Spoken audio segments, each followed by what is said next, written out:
Good afternoon, everyone. I love history and culture, and am currently studying the magnificent creations of Russian culture of the Soviet period. Film strips. During the Soviet period, more than 5,000 film strips were created. Some of them were based on literary works and fairy tales. Some of them pursued patriotic education of the younger generation. Today, in our pilot issue, I would like to review one film strip which I have long been going to translate and voice. The girl hero during the Great Patriotic War in the USSR, 1941 to 1945. The feat will live. Every time the pioneers hold a solemn assembly at the 34th School in Leningrad, the counselor calls out, "Nina Kukoverova." The children freeze, and in the silence, the words sound, "Died a brave death for our Soviet motherland." It happened long ago, at the very beginning of the war. A 14-year-old girl appeared in a partisan detachment near Leningrad. How did she get there? Like many people back then, she left the city for the country in the summer. And suddenly, war. So Nina walked with a patched shoulder bag from village to village. A lot of homeless, hungry children roamed the roads during those hard years. Nina knocked on the frowning, dark windows of the huts, begging for a crust of bread. The beggarly girl did not attract the attention of the Germans and the collaborators. Of course, they did not think that Nina was a scout. One day, Nina was summoned by the commander of the partisan detachment, Batov. "I have a task to you, my daughter," he said. "A difficult matter." Nina remained silent. She generally tried to speak less. Since she was a little girl, she had stuttered. So she got into the habit of keeping silent where she could, or answering with a nod or a gesture. A punitive detachment is stationed in the village of Gori, sent to crush the surrounding partisans. It is necessary to find out exactly where the Germans have guns, machine guns, in which huts officers. Then we'll destroy them with a sudden blow. The day after tomorrow morning, Nina went on the road.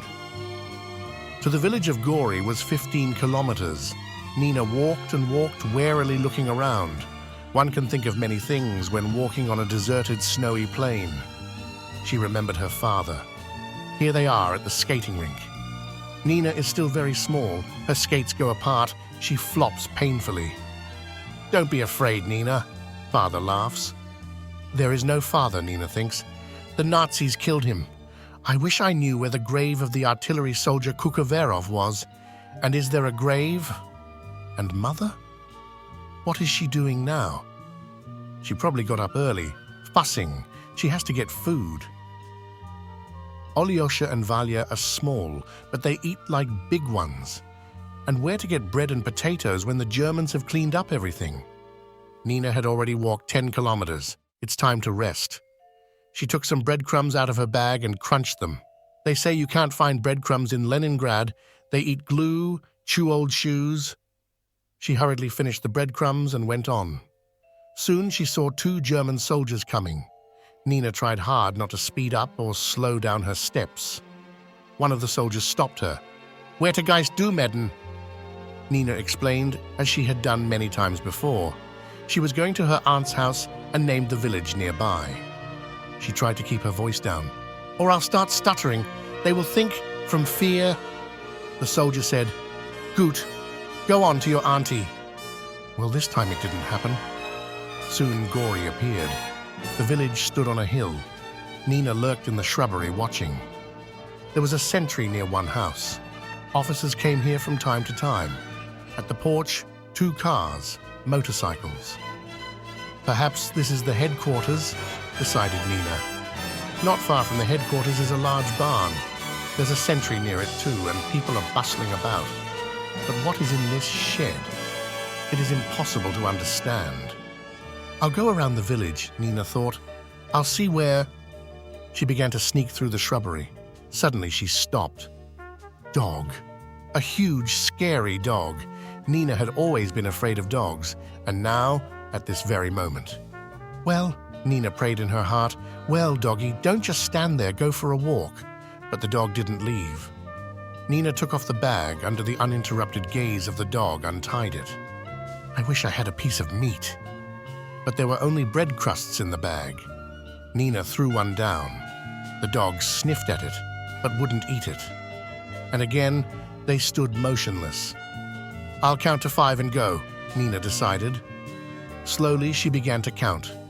But when she whispered 5, the dog suddenly snorted so menacingly that Nina froze. Again, she ordered herself. She counted to 5 and immediately, so as not to change her mind, went. Her heart was pounding fast and thundering. But she kept going, and the dog behind her. Don't turn around, Nina told herself. How could she keep from turning around? Maybe the dog was getting ready to jump. She walked 100 paces and only then turned around. The dog disappeared. Gone. Nina cheered up. She walked faster, sneaking around the village. Unfortunately, she found nothing else of importance.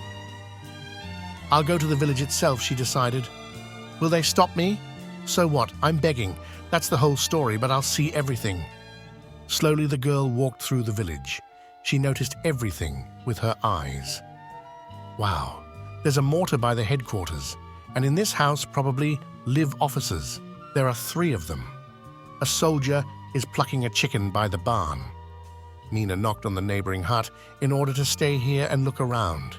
Grandmother, she said pitifully, let me warm up a little. I'm cold. Nina was immediately warmed by the smell of soup. She stood by the stove, then went to the window. That's the OP. What an observation post. Yes, of course, this is the headquarters. An officer in an overcoat with a fur collar got out of the car and went inside. The sentry immediately stretched out. He must be an important person. And what's that? Directly opposite is that large barn that Nina saw from the bushes, and also a sentry. A truck arrived. The soldiers are unloading something. Wow, these are shells. Are you standing near the window? The old woman mumbled, entering from the entryway. It's warmer by the stove. She had to move away. But as soon as the old woman left the room, the girl again rushed to her OP. And what's that? There are metal barrels under the canopy, and also a sentry. Fuel, Nina guessed. This is important.